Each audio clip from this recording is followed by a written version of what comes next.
श्री गणेशाय नमः। ओम श्री परमात्मने नमः। श्री रामांक धर्म के मूर्त स्वरूप श्री राम। लेखक श्री गंगाधर जी। गुरु श्री राम सज्जनों की रक्षा करते हैं। श्री राम के बिना कभी सद्गति नहीं प्राप्त हो सकती। श्री राम के द्वारा ही जन्म मरण के भय का निवारण होता है। ऐसे श्री राम के लिए भक्ति पूर्वक नमस्कार है। परम शांति का मार्ग श्री राम से समुद्भूत होता है। श्री राम की कोई उपमा ही नहीं है। उन श्री राम में मेरा मन प्रतिदिन रमण करता रहे। हे राम, मुझ शरणागत की रक्षा कीजिए। जो कर्म योगेश्वर, धैर्य संपन्न, सत्यवादियों में सर्वश्रेष्ठ और धर्म के रक्षक हैं, उन पुरुषोत्तम श्री राम की मैं वंदना करता हूँ। जो भय और विघ्नों के नाश करने वाले, सुख संपत्ति के दाता और साधु समाज के रक्षक हैं, उन लोकनायक श्री राम का मैं आश्रय ग्रहण करता हूँ। असंख्य सद्गुण रूपी रत्नों की महान निधि मर्यादा पुरुषोत्तम श्री रामचंद्र धर्म परायण भारतीयों के परम आराध्य परमेश्वर हैं। वे ही अयोध्याधिपति महाराज दशरथ के प्राण राम हैं। जैसा कि अथर्व वेद में वर्णन किया गया है, मूलाधार, स्वाधिष्ठान, मणिपूरक, अनाहत, विशुद्धि, ललना, आज्ञा और सहस्त्रार नाम के 8 चक्रों से युक्त तथा 2 नेत्र छिद्र, 2 कर्णरंध्र, 2 नासा छिद्र, मुख, लिंग और गुदा, इन 9 द्वारों वाला यह मानव शरीर ही देवताओं तथा ब्रह्मा की नगरी है। इस नगरी में जो ज्योतिर्मय हृदय कोश विद्यमान है, वही स्वर्ग है। यह उस सात्विक और राजसिक और तामसिक गुणों से युक्त ज्योतिर्मय कोश में आत्मा की भांति यश स्वरूप परब्रह्म परमात्मा विद्यमान है। इसके लिए केनोपनिषद द्रष्टव्य है। आत्मस्वरूप यक्ष ही परमात्मा है। उस यक्ष को पहचानने में अग्नि, वायु और इंद्र आदि भी असमर्थ हैं। उसकी शक्ति से सभी शक्तिमान और उसके प्रकाश से सभी प्रकाशित हैं। उमा अथवा योग परायण ब्रह्म विद्या उसका ज्ञान कराने वाली है। समस्त प्राणियों के अंतरात्मा विश्व नियंता परमात्मा ही आत्मा राम है। उस आत्मा राम को केवल ब्रह्मवेता स्थित प्रज्ञ पुरुष ही जानते हैं। वह ब्रह्म उस देवनगरी में निवास करता है जो तेजस्विनी, दुखों का विनाश करने वाली, यशस्विनी, अपराजिता तथा ब्रह्मचर्य के तेज से उद्दीप्त है। दशरथ ही प्राण स्वरूप हैं। उन प्राणों को सुख देने वाले एवं आनंद की वृद्धि करने वाले श्री राम आत्मा राम हैं। वे ही चराचर विश्व की सृष्टि करने वाले परब्रह्म के पूर्ण अवतार हैं। वे ही विश्व का पालन करने वाले तथा धर्म के रक्षक हैं। रामायण में यथार्थ ही कहा गया है, रक्षिता जीवलोकस्य धर्मस्य परिरक्षिता। श्री राम धर्म के क्षीण हो जाने पर साधुओं की रक्षा, दुष्टों का विनाश और भूतल पर शांति एवं धर्म की स्थापना करने के लिए अवतार धारण करते हैं। पृथ्वी का भार अपहरण करने के लिए उन्होंने श्री राम रूप में अवतार लिया था, जैसा कि अध्यात्म रामायण में वर्णन आता है। जिन चिन्मय अविनाशी प्रभु ने पृथ्वी का भार निवारण करने के लिए देवताओं द्वारा प्रार्थना किए जाने पर भूतल पर सूर्य वंश में माया मानव रूप से अवतार धारण किया तथा जो राक्षसों के समूह का संहार करके और त्रिलोकी में अपनी पाप हारणी अविचल कीर्ति स्थापित करके पुनः अपने आद्य ब्रह्म स्वरूप में लीन हो गए, उन जानकी वल्लभ का मैं भजन करता हूँ। काम, क्रोध आदि शत्रु रूपी मकर समूहों से व्याप्त एवं दुखों से भरे हुए इस भवसागर को पार करने के लिए राम भक्ति ही एक भय रहित नौका है। इसीलिए अध्यात्म रामायण में शांति के अभिलाषी जनों को श्री राम का भजन करने के लिए उपदेश दिया गया है। यथा अरे लोगों, जो भगवान श्री राम की भक्ति करते हैं उन्हें मुक्ति प्राप्त होती है। भगवान श्री रामचंद्र का चरण युगल सभी अभिलक्षित फलों को प्रदान करने वाला है। उन चरणों की सेवा उत्सुकता पूर्वक करनी चाहिए। सज्जनों, तुम लोग उन अनेक प्रकार की ज्ञानचर्या तथा विशिष्ट मंत्र समूहों का परित्याग करके नवीन जलधर के समान शाम छटा वाले एवं शंकर जी के हृदय कमल में सुशोभित श्री राम का भजन करो। श्री रामचंद्र अभयदाता, शरणागत वत्सल, सत्य प्रतिज्ञ, धर्मज्ञ और शत्रु दमन है। वे स्वयं मेघ गंभीर वाणी से रामायण में प्रतिज्ञा करते हैं, जो एक बार भी मेरी शरण होकर मैं तुम्हारा हूं यूं कहता हुआ मुझसे अभय दान की याचना करता है, उसे मैं संपूर्ण प्राणियों से अभय कर देता हूं। यह मेरा व्रत है।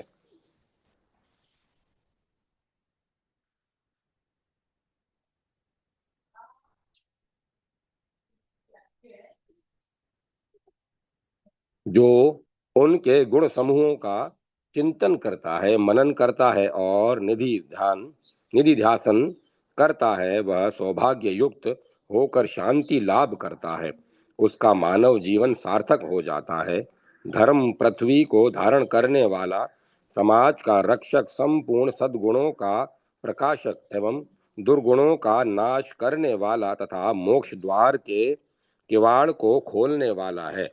महाभारत में कहा गया है, धारण करने के कारण ही धर्म कहा जाता है। धर्म के आधार पर सारी प्रजा टिकी हुई है। जो धारण कर्म से संयुक्त है वही धर्म है, ऐसा सिद्धांत है। अतः पृथ्वी का धारण पोषण, समाज का संरक्षण और सद्गुण विभूषित तपस्वियों का परित्राण करने के कारण श्री राम स्वयं धर्म ही है। राजऋषि मनु के मतानुसार धैर्य, क्षमा, दम, अस्तेय, शोच, इंद्रिय निग्रह, धी, बुद्धि, विद्या, सत्य और क्रोधहीनता, ये 10 धर्म के लक्षण हैं। ये समस्त सद्गुण श्री राम में सर्वदा विद्यमान रहते हैं, इसीलिए वे साक्षात धर्म ही थे। वाल्मीकि रामायण में उनकी धर्म प्रियता का यथार्थ वर्णन मिलता है। महर्षि वाल्मीकि द्वारा विरचित रामायण काव्य भगवान श्री रामचंद्र के सर्वांग सुंदर, सर्वश्रेष्ठ, उत्तम चरित्रों का गान करने वाला है। यह काव्य संस्कृत वाङ्मय में भारत का नीति शास्त्र तथा अद्वितीय जाति गौरव का विधायक प्रसिद्ध है। धर्मपरायण हिंदू बालक, वृद्ध एवं स्त्रियों तक का विश्वास है कि रामायण का पाठ महान पुण्यप्रद है।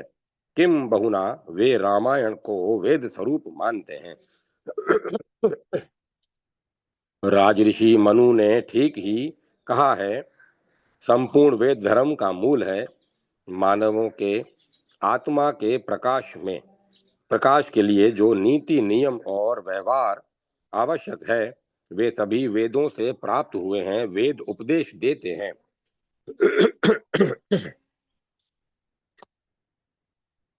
ऋतम, ईश्वर नियमों का अनुव्रत अथवा यथार्थ स्वरूप का ज्ञान। सत्यम, सत्य भाषण, सत्य का चिंतन मनन और निधि ध्यासन। दमः, इंद्रियों का दमन। शमः, मन की शांति। तपः, मानवी विकास के साधन में तत्परता। ये पुण्य कर्म वेदों के अध्ययन अध्यापन के समय करने चाहिए। सदा सत्य बोलना चाहिए, धर्म का आचरण करना चाहिए, वेदाध्ययन को नहीं छोड़ना चाहिए, आचार्य का सम्मान करना चाहिए, धर्म मार्ग द्वारा सृष्टि की रक्षा करनी चाहिए।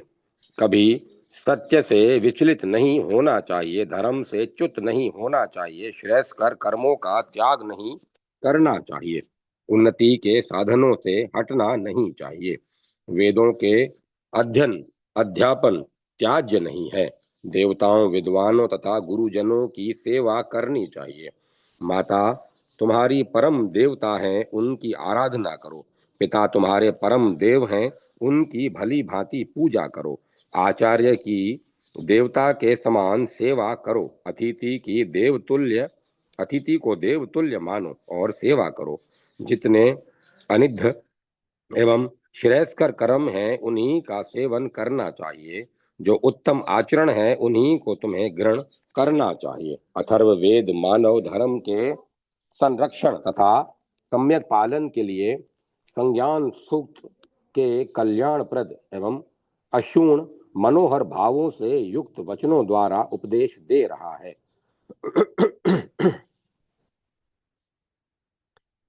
संवेदनशीलता, निर्मल पवित्र भावों से युक्त संस्कार संपन्न मन, विद्वेषहीन मित्रता तुम लोगों को अर्पण करता हूँ।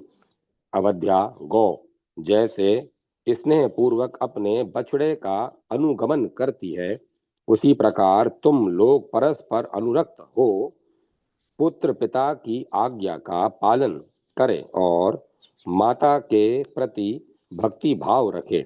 पत्नी अपने पति से मीठी और शांति युक्त वाणी बोले। भाई भाई से द्वेष न करे बल्कि उसमें अनुरक्त रहे। बहन भी बहन से द्वेष न करे। सभी लोग आदर्श कर्म में तत्पर तथा पवित्र व्रत को धारण करके परस्पर श्रेष्ठ व्यवहार करें। वयोवृद्ध गुरुजनों की सेवा करो, मन में उत्तम विचार धारण करो, उन्नति की सिद्धि के लिए प्रयत्न करो। विलग मत हो बल्कि एकता की रक्षा करो। परस्पर मधुर वार्तालाप करो, पुरुषार्थ दिखलाओ, प्रसन्नचित हो।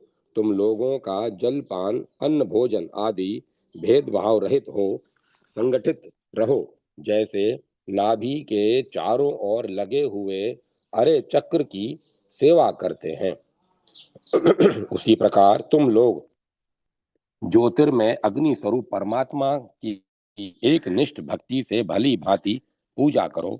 शांति एवं सौभाग्य लक्ष्मी तुम लोगों का वरण करे।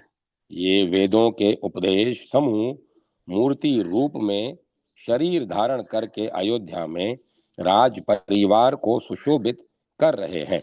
कौशल्या, सुमित्रा और सीता आदर्श नारी शिरोमणि उत्तम चरित्र से विभूषित महिमा शालिनी तथा धर्म परायणता का प्रतिमूर्तियां थी। राम, लक्ष्मण, भरत और शत्रुघ्न वेद धर्म के मूर्तिमान स्वरूप थे। उनमें श्री राम श्रेष्ठ थे। महर्षि वाल्मीकि ने यथार्थ ही कहा है कि श्री रामचंद्र साक्षात शरीरधारी धर्म हैं। वे ही सत्य के आधार और सत्य को सर्वस्व मानने वाले थे। सत्य का निधिध्यासन ही उनका सर्वश्रेष्ठ व्रत था। शरीर मन वचन से किस प्रकार सत्य का पालन करना चाहिए, इसके वे सर्वोत्कृष्ट उदाहरण थे। श्री राम अपनी बात को बदलते नहीं। उनके उनकी यह ख्याति विश्व में व्याप्त थी। दंडकारण्य में निवास करते समय उन्होंने ऋषियों को राक्षसों से अभयदान देकर यूं प्रतिज्ञा की थी। तपोधनों, मैं तपस्वियों के शत्रु राक्षसों का युद्ध में संहार करना चाहता हूँ। आप सभी महर्षि भाई सहित मेरे पराक्रम को देखें। इस प्रतिज्ञा को सुनकर सीता को भावी विपत्ति की आशंका दिख पड़ी। तब वे ऋषियों के चले जाने के बाद अनुनय पूर्वक श्री राम से बोली, वीर, आपने दंडकारण्य निवासी ऋषियों की रक्षा के लिए युद्ध में राक्षसों का वध करने की प्रतिज्ञा की है, परंतु आपको धनुष धारण करके किसी तरह बिना वैर के ही दंडकारण्यवासी राक्षसों के वध का विचार नहीं करना चाहिए। वीरवर, बिना अपराध के ही लोगों को मारना मुझे पसंद नहीं है। तब सत्य प्रतिज्ञ श्री राम अपनी सहधर्मिणी सीता के उस स्नेह गर्भित हित वचन को सुनकर यूं बोले, ऋषियों के समक्ष प्रतिज्ञा करके अब मैं जीते जी इस प्रतिज्ञा को मिथ्या नहीं कर सकूंगा, क्योंकि सत्य का पालन मुझे सदा ही इष्ट है। सीते, मैं अपने प्राण छोड़ सकता हूँ, तुम्हारा और लक्ष्मण का भी परित्याग कर सकता हूँ, किंतु अपनी प्रतिज्ञा को, विशेषतः ब्राह्मणों के लिए की गई प्रतिज्ञा को नहीं तोड़ सकता। जीवन का परित्याग करके भी सत्य की रक्षा करनी चाहिए, यह उनका दृढ़ व्रत था। सत्य के आधार पर चलने वाले तथा सत्य को ही सर्वस्व मानने वाले श्री राम ने सर्वदा सत्य का पालन किया। उनके मुख कमल से निकली हुई निम्नलिखित वाणी उनके जीवन का परिचय देती है तथा धर्म निष्ठा की महत्ता को भली भांति प्रकट करती है। जगत में सत्य ही ईश्वर है। धर्म सदा सत्य के ही आधार पर रहता है। सत्य ही सबका मूल है। सत्य से बढ़कर दूसरा कोई परम पद नहीं है। दान, यज्ञ, हवन, तपस्या और वेद, इन सब का आधार सत्य ही है। अतः सबको सत्य परायण होना चाहिए। उन्होंने केवल सत्य की महिमा ही नहीं उद्घोषित की, प्रत्युत सभी समय और सभी क्षेत्र में सत्य का ही आचरण किया। वे साक्षात सत्य धर्मा थे। कर्तव्य ज्ञान की शिक्षा देना ही राम अवतार की विशेषता थी। जहाँ कहीं और जिस किसी दशा अथवा परिस्थिति में पड़ने पर भी मनुष्य को अपने धर्म का आचरण करना चाहिए। अपने धर्म का कभी त्याग नहीं करना चाहिए। अपने कर्तव्य का पालन ही कल्याणकारक होता है, क्योंकि उसी में मानवता निहित है। इसका दृष्टांत उन्होंने अपने कर्म द्वारा कर दिखाया। वे आदर्श पुत्र, आदर्श भ्राता, आदर्श पति, आदर्श मित्र, आदर्श स्वामी, आदर्श वीर, आदर्श देश सेवक और सर्वश्रेष्ठ आदर्श महा मानव थे। उनकी पितृ पितृ मातृ भक्ति प्रत्यक्ष थी। पिता के सत्य की रक्षा के लिए वे प्रसन्न मन से आनंद पूर्वक सत्य का त्याग करके वन को चले गए।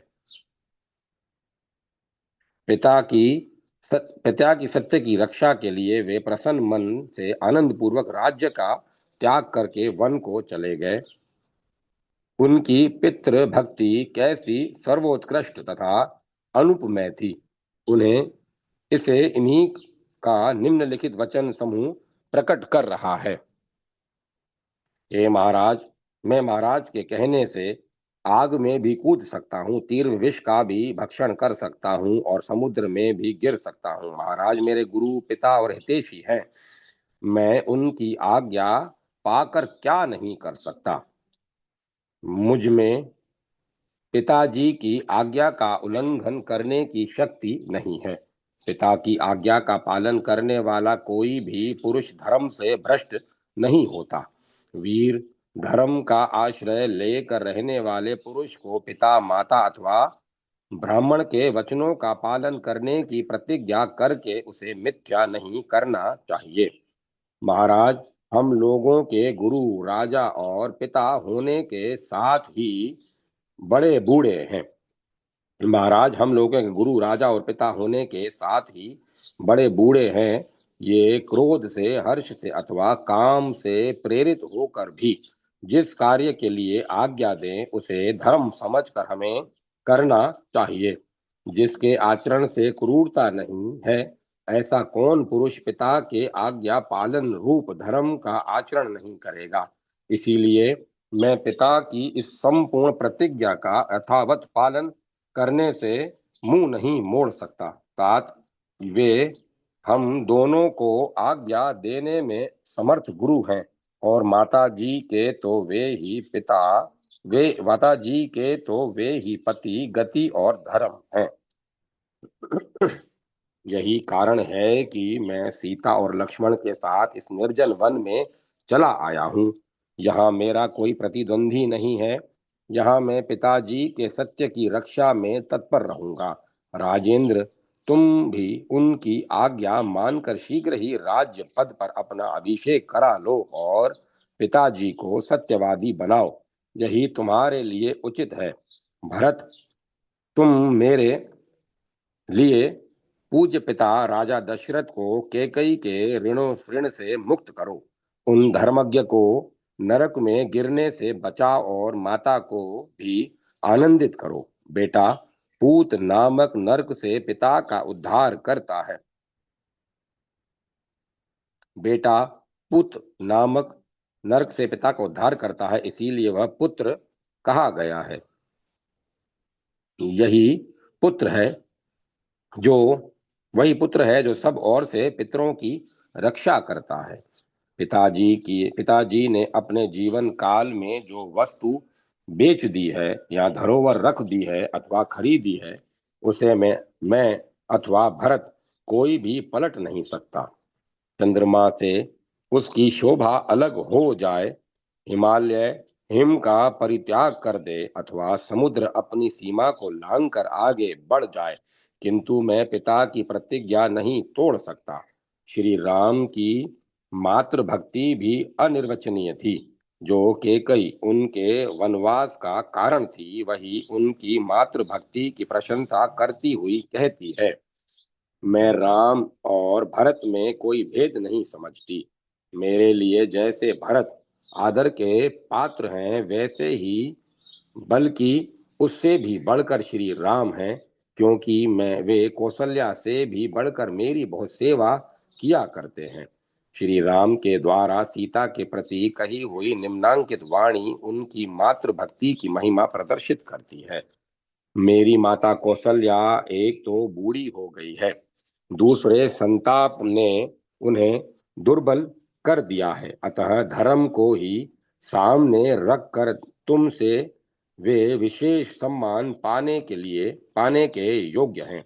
जो मेरी शेष माताएं हैं, उनके चरणों में भी तुम्हें प्रतिदिन प्रणाम करना चाहिए, क्योंकि स्नेह, उत्कृष्ट प्रेम और पालन पोषण की दृष्टि से सभी माताएं मेरे लिए समान हैं। धर्म परायण पुरुषोत्तम श्री राम के वन चले जाने पर राजा के अंतःपुर में निवास करने वाली सभी रानियां बछड़े से वियुक्त हुई गौ की भांति हो गई। वे दुखार्त होकर रोती हुई श्री राम के उन गुणों का, जो एक सुपुत्र के आचरण के सुलभ होते हैं, स्मरण करने लगी। उस समय उनके मुख से जो वचन निकले थे, वे पाठकों के हृदय नेत्र पट पर परम आदर्श मात्र भक्ति का चित्र यथार्थ रूप से अंकित करते हैं। जो किसी जो किसी के द्वारा झूठा कलंक लगाए जाने पर भी क्रोध नहीं करते थे, क्रोध दिलाने वाली बातें नहीं कहते थे और रूठे हुए सभी लोगों को मनाकर प्रसन्न कर लेते थे, वे दूसरों के दुखों में संवेदना प्रकट करने वाले राम कहाँ जा रहे हैं। जो महातेजस्वी महात्मा श्री राम अपनी माता कौशल्या के साथ जैसा बर्ताव करते थे, वैसा ही बर्ताव हमारे साथ भी करते थे, वे कहाँ चले जा रहे हैं। केकई के द्वारा कलेश में डाले गए महाराज के वन जाने के लिए कहने पर हम लोगों की अथवा समस्त जगत की रक्षा करने वाले श्री राम कहाँ चले गए। श्री राम के भातृ प्रेम का श्रेष्ठ उदाहरण वन गमन से पूर्व सीता के प्रति कहे हुए धर्म युक्त वचनों में स्पष्ट रूप से परिलक्षित होता है। देवरों के साथ कैसा व्यवहार करना चाहिए, इसकी शिक्षा देते हुए श्री राम सीता को समझाते हैं। भरत और शत्रुघ्न मुझे प्राणों से भी बढ़कर प्रिय हैं, अतः तुम्हें उन दोनों को विशेषतः अपने भाई और पुत्र के समान देखना और मानना चाहिए। श्री राम सभी भाइयों की मंगल कामना करते हुए सदा कर्तव्य परायण रहते थे। उनके समान भातृ प्रेमी दूसरा कोई नहीं दिखाई पड़ता। भातृ समूह के प्रति उनका कैसा अनुराग था, इसका प्रमाण नीचे लिखी हुई पद पंक्तियां दे रही हैं। लक्ष्मण, मैं तुमसे प्रतिज्ञा पूर्वक कहता हूं कि धर्म, अर्थ, काम और पृथ्वी का राज्य भी मैं तुम्ही लोगों के लिए चाहता हूं। लक्ष्मण, मैं भाइयों की रक्षा और सुख के लिए ही राज्य की भी इच्छा करता हूं। इसके प्रमाण स्वरूप मैं अपना धनुष छूकर शपथ खाता हूं। मानद भरत को तुम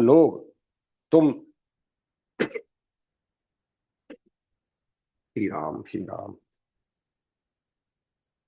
मानद भरत को, तुमको और शत्रुघ्न को छोड़कर यदि मुझे कोई सुख मिलता हो तो उसे अग्निदेव जलाकर भस्म कर डालें। श्री राम एक पत्नी व्रती थे। उनकी प्रेम परायणता की कहीं तुलना नहीं है। उन्होंने राजधर्म में सुलभ होने वाले परम आदर्शों की रक्षा, प्रजा रंजन तथा अपवाद का निराकरण करने के लिए अपनी प्राण प्रिया सीता को, जो गंगा के समान पावन और अग्नि अनिग्ध चरित्र वाली थी, राज्य से बाहर भेजकर बहुत दूर तपोवन में छुड़वा दिया। परंतु सीता श्री राम के हृदय कमल रूपी सिंहासन पर समासीन होकर सदा उनके प्रेम रूपी अमृत से संजीवित रही। सीता के प्रति श्री राम की निम्नलिखित वाणी अक्षरशः सार्थक थी। देवी, तुम मेरे चित्त में अधिष्ठित ग्रह लक्ष्मी हो। तुम ही शयन काल में मेरी एकमात्र शैया की सहचरी रही हो। मेरे मन में दूसरी पत्नी ग्रहण करने की किंचन मात्र भी स्पृहा नहीं है। अतः इस यज्ञ में तुम्हारी प्रतिमूर्ति ही मेरी धर्म पत्नी के स्थानापन्न है। श्री राम की धर्म सम्मत राज्य शासन प्रणाली अद्वितीय थी। आज तक कोई भी वैसा धर्म परायण उत्तम शासक भूतल पर नहीं पैदा हुआ। ब्रह्मचर्य और तपस्या के द्वारा राजा राष्ट्र की रक्षा करता है। इस वेद वाणी को सार्थक करके श्री राम जितेंद्रिय, परार्थ परायण तथा स्वार्थ त्याग कुशल होकर प्रतिदिन प्रजा को प्रसन्न करने में तत्पर रहते थे। यदि प्रजा रंजन के लिए मुझे स्नेह, दया, सुख साधन अथवा जानकी को भी छोड़ देना पड़े तो मुझे कोई पीड़ा नहीं होगी। यह प्रतिज्ञा श्री राम के आचरण में सार्थक थी। इसने हम दयाम च सौख्यम च यदि वा जानकीमपि आराधनाय लोकस्य मन मुचतो नास्ति में व्यथा।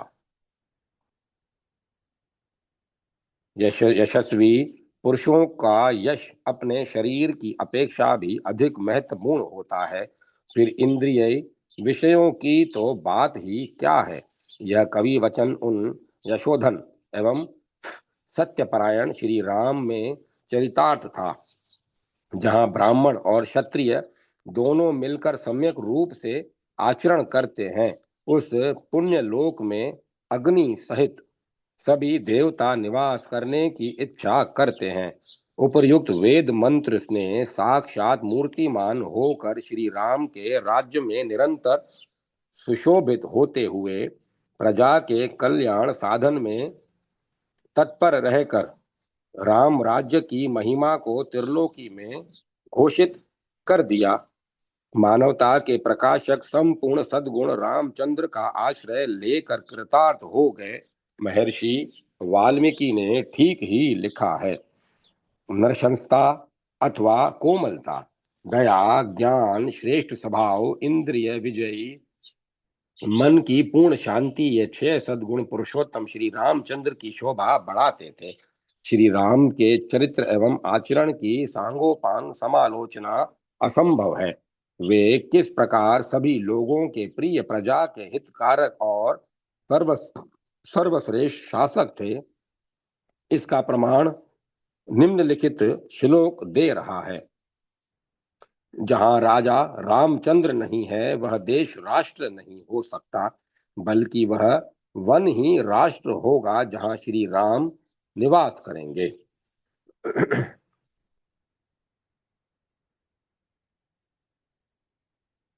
श्री राम की सुग्रीव के साथ अविचल मित्रता, विभीषण को परमाश्रय का दान, दुर्धर्ष रावण के साथ उनका धर्म सम्मत युद्ध कौशल, अपने आश्रित वानरों के साथ सद्व्यवहार आदि गुण उनके धर्मावतार की महिमा के निर्देशक थे।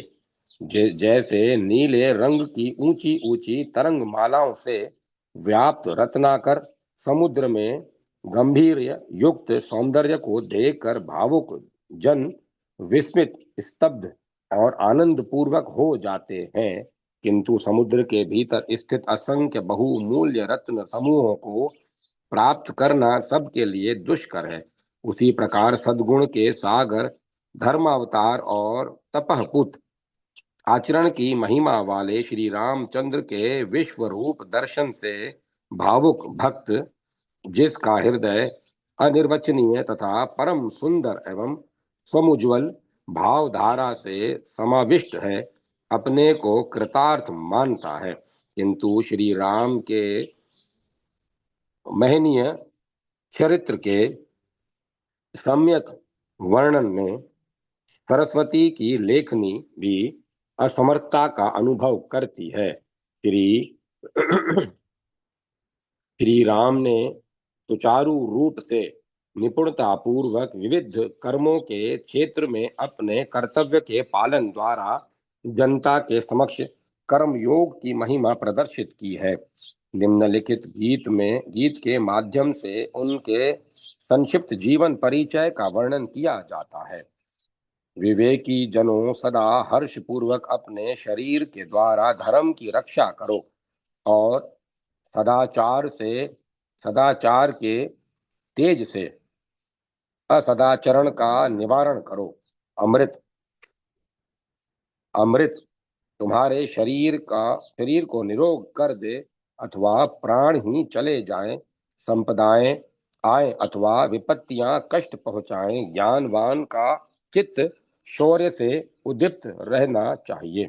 उसे सत्य का ही पालन करना चाहिए तथा मानवता का अर्जन करना चाहिए। संस्कृति का सेवन, दुष्कृतियों का विनाश, देववाणी संस्कृत का अध्ययन और मातृभूमि की सेवा करनी चाहिए।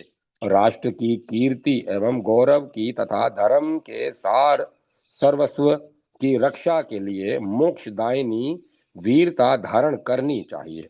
कर्म, ज्ञान और भक्ति रूपी त्रिवेणी की धारा प्रवाहित करने वाले पुरुषोत्तम श्री राम का अतुलनीय पुरुष धर्म विश्व वंदनीय है।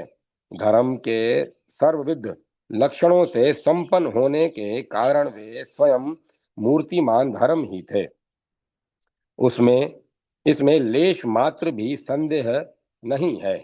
मेरी हार्दिक इच्छा है कि संस्कृति के प्रेमी, स्वाधीनता के अभिमानी, समुन्नति के अभिलाषी, धर्मानुरागी, राष्ट्र भक्तिशाली भारतीय नागरिक श्री राम के महात्म्य के स्मरण कीर्तन में तत्पर रहने वाले कर्म योगी बनकर अपनी पुण्य भूमि के गौरव की रक्षा करें।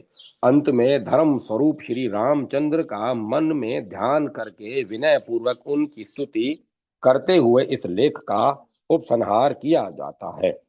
भगवान धर्म ही सत्य पुरुषों के अधिपति शासक हैं। धर्म के द्वारा ही पाप समूहों का निवारण होता है, इसीलिए सदा धर्म का ही पालन करना चाहिए। उन धर्म देव को नमस्कार है। त्रिभुवन में धर्म से बढ़कर दूसरा कोई परम पद नहीं है। शांति धर्म की प्रिया है और कल्याणप्रद सत्य धर्म में ही स्थित रहता है। अतः धर्मदेव मेरा त्याग मत कीजिए। जो लक्ष्मी को आनंद देने वाले हैं, जिनमें योगी लोग रमण करते हैं, जिन्होंने काम को जीत लिया है, उन शत्रुसूदन श्री राम का बारंबार स्मरण करके मैं कामदेव पर विजयी होकर परम शांति को प्राप्त करूंगा। रघुकुल के नायक एवं लक्ष्मी रूपणी सीता के पति श्री राम की जय हो। हे परमेश, आप संपूर्ण भुवन वासियों के आश्रय स्थान, समस्त सद्गुण रूपी रस में रत्नों की निधि तथा जन्म मरण के भय का विनाश करने वाले हैं, आपकी जय हो। आप कलयुग के पाप रूपी विष के ताप का निवारण करने वाले, मुनि जनों के उदारक, उत्तम सुखों से संपन्न तथा दुर्जय दुर्नीति रूपी अंधकार के लिए सूर्य हैं, आपकी जय हो। आप भयंकर दूषण नामक राक्षस अथवा भयंकर दोषों के नाशक, दुष्टों की सेनाओं का निवारण करने वाले, रावण को विदीर्ण करने वाले तथा दानवों के बहुत बड़े दर्प को चूर चूर करने वाले हैं, आपकी जय हो। करुणा में मेरे पापों का नाश कर दीजिए, जिससे हे जानकी वल्लभ धर्म मेरे हृदय में शांति सुख उत्पन्न कर दे और सुनीति हंसने खेलने लगे। भूतल पर शांति का प्रकाश हो और भारतीय जन उत्तम गुणों से युक्त, संस्कार संपन्न, धैर्यशाली तथा सत्य धर्म के पालन में तत्पर हो। ओम शांति शांति शांति। जय माता सरस्वती, जय मां सरस्वती। भगवान श्री राम का सौंदर्य। लेखक पंडित श्री राम किंकर जी उपाध्याय। जिन आखिन में तुव रूप बसियो,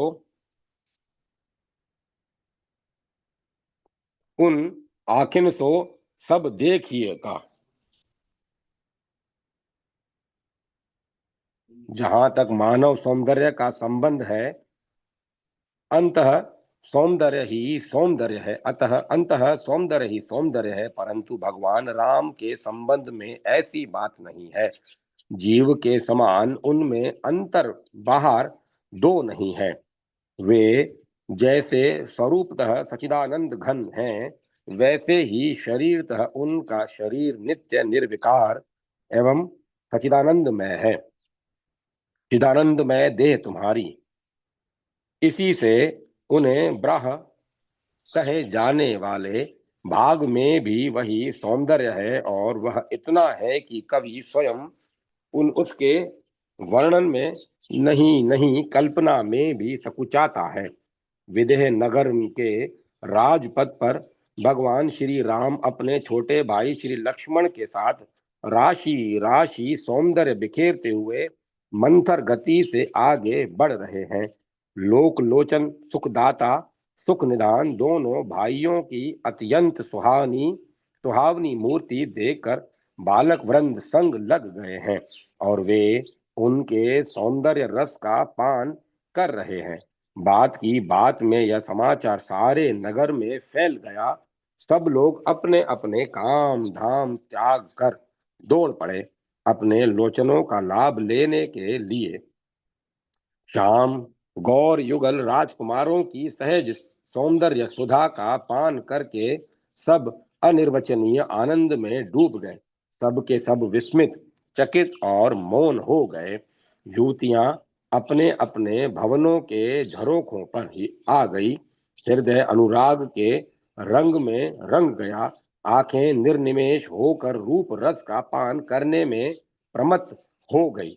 वाणी स्वयं ही हृदय के गुप्त भाव सहेलियों पर प्रकट करने लगी। मेरी प्यारी सखी, इन्होंने तो कोटि कोटि काम की शोभा को भी मात कर दिया। क्या किसी लोक में किसी पुरुष में ऐसा सौंदर्य देखा सुना गया है? शोभा असी कहूं सुनियति नाही। किसी सखी ने कहा, सुनो है सुना है सब देवताओं में ब्रह्मा विष्णु महेश सर्वश्रेष्ठ है और परम सुंदर भी है। दूसरी ने कहा, धत पगली, कहीं चार हाथ चार मुख और पांच मुख वाले भी सुंदर हो सकते हैं। किसी ने हाथ में पांच उंगलियों के स्थान में छह हो जाएं तो क्या वह सुंदर लगती हैं? इनके सौंदर्य के सामने वे क्या होते हैं? विष्णु चारि भुजी विधि मुख चारी, विकट बेस मुख पंच पुरारी, अपर देह अस को न आरी आही, यह छवि सखी पटतरई जाही। सखियों ने कोटि कोटि सत काम को एक एक अंग पर निछावर कर दिया और चुनौतियां दे दी। कहूँ सखी अस को तनुधारी, जो न मोह यह रूप निहारी। जान पड़ता है विदेह नगर के नागरिकों की यह आलोचना अविलंब देवताओं तक पहुंच गई। उन लोगों में खलबली मच गई। क्या कहीं मानव सौंदर्य भी ऐसा हो सकता है? अवश्य ही मनुष्य का अंतर सौंदर्य देवताओं से श्रेष्ठ हो सकता है, परंतु ब्राह सौंदर्य तो हम देवताओं का ही श्रेष्ठ होता है। क्या राम मानव है? कदापि नहीं, वे साक्षात परिपूर्णतम ब्रह्म है। आओ चले आज इस बात का निर्णय ही हो जाए कि उनका सौंदर्य किस कोटि का है। देव सभा ने सर्वसम्मति से 5 प्रतिनिधि, यूं कहिए कि 5 पंच चुन लिए। भगवान विष्णु, भगवान शंकर, प्रजापति ब्रह्मा, देवराज इंद्र और देव सेनापति कार्तिकेय सब अपने को साज सवार कर वाहनों पर बैठे विदेह नगर में पहुंचे। उस समय बारात निकल रही थी। भगवान श्री राम भुवन मोहन कामाधिभिराम परम सुंदर अश्व को नचाते हुए आगे बढ़ रहे थे। भगवान शंकर की दृष्टि पड़ी, रोम रोम आनंद से थिरक उठा। पांचों मुखों के 10 नेत्र छक्कर स्तब्ध हो गए। अन्य 5 नेत्र संहारक होने के कारण पहले तो बंद ही रखे। उन्होंने ही तो परम सुंदर काम को भी भस्म कर दिया था, परंतु राम रूप की मोहनी उन पर भी चल गई। वे खुले और तत्काल अपनी सारी गर्मी को गलाकर ठंडे हो गए। इस सौंदर्य का क्या अद्भुत जादू है। भगवान शंकर ने अनुराग में भरकर सोचा, मुझे भले ही कोई विकट वेश कहे, हमें तो यह 15 नेत्र ही अत्यंत प्यारे हैं। शंकरु राम रूप अनुरागे, नयन पंच दस अति प्रिय लागे।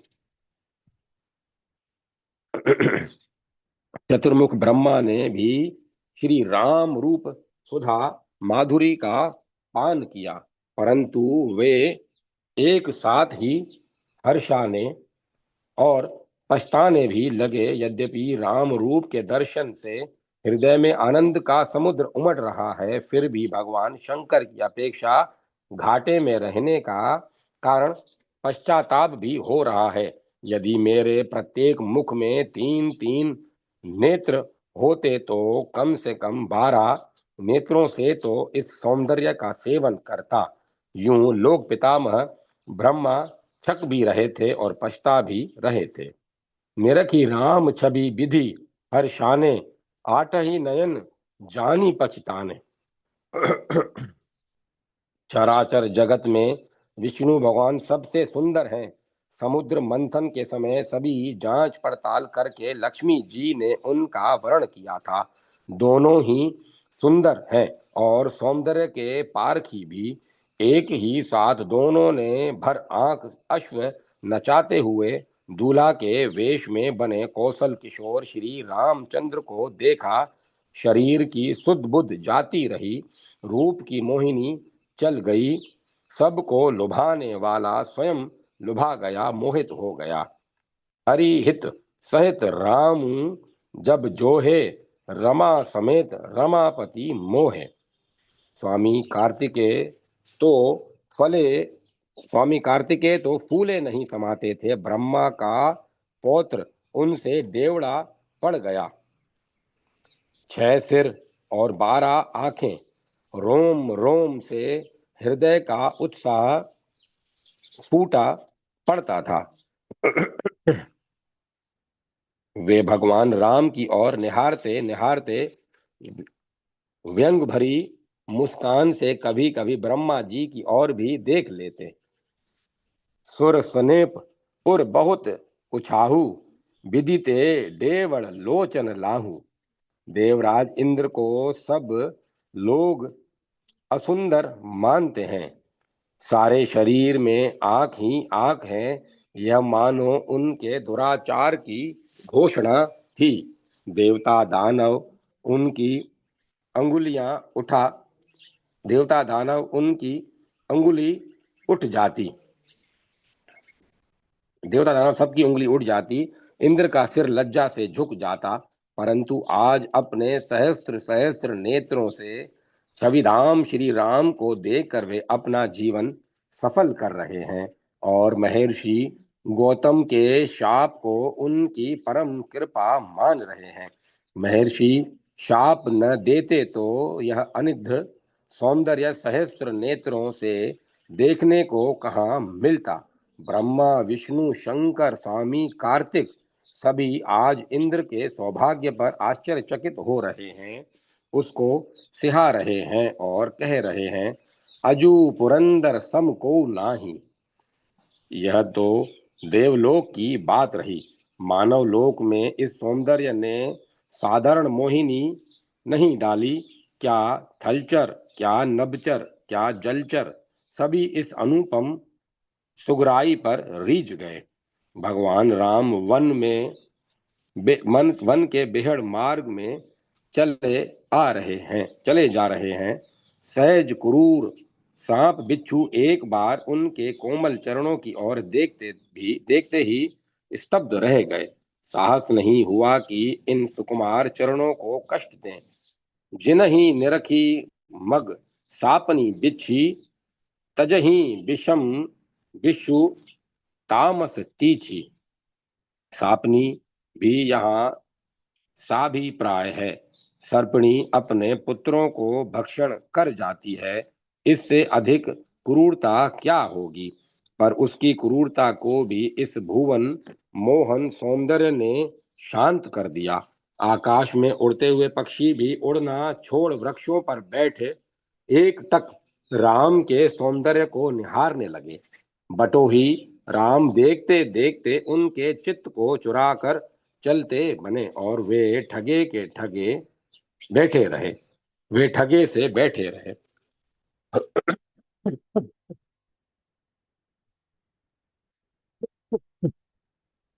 जलचरों की अवस्था तो और भी विलक्षण हो रही है।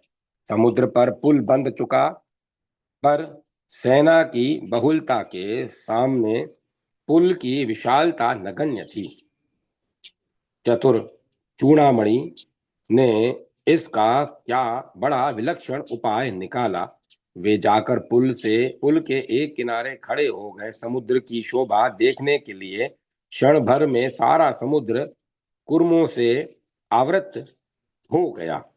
इस रूप सुधा के पान में वे इतने तल्लीन हो गए कि उनके शरीर की सुध बुध जाती रही।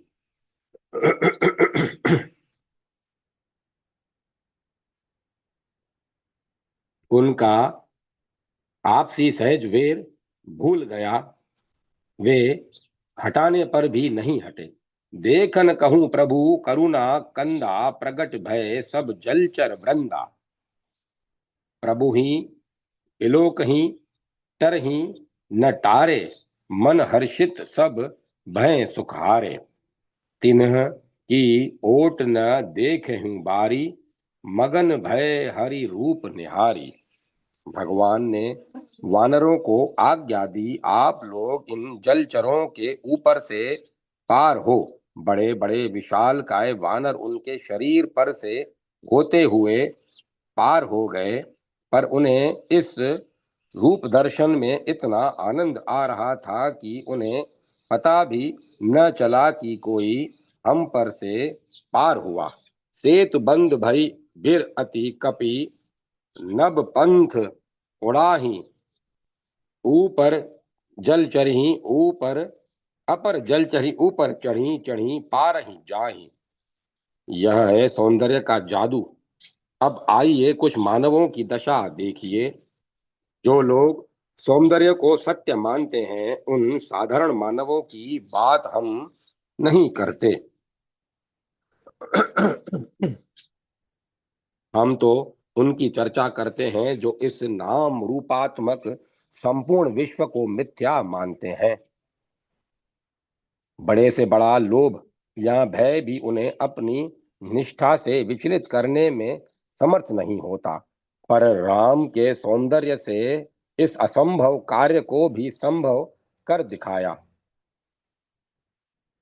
पर राम के सौंदर्य ने इस असंभव कार्य को भी संभव कर दिखाया। जनक जी अपने समय के सर्वश्रेष्ठ ज्ञानियों में एक थे। सारा दृश्य जगत उनकी दृष्टि में मिथ्या था। अत्यधिक आत्मलीन रहने के कारण उन्हें उन्हें अपने देह की भी स्मृति नहीं रहती थी और इसीलिए उन्हें सदेह कहते हुए भी विदेह कहा जाता था। किसी भी इंद्रिय का विषय उन्हें अपनी ओर आकर्षित करने में असमर्थ था।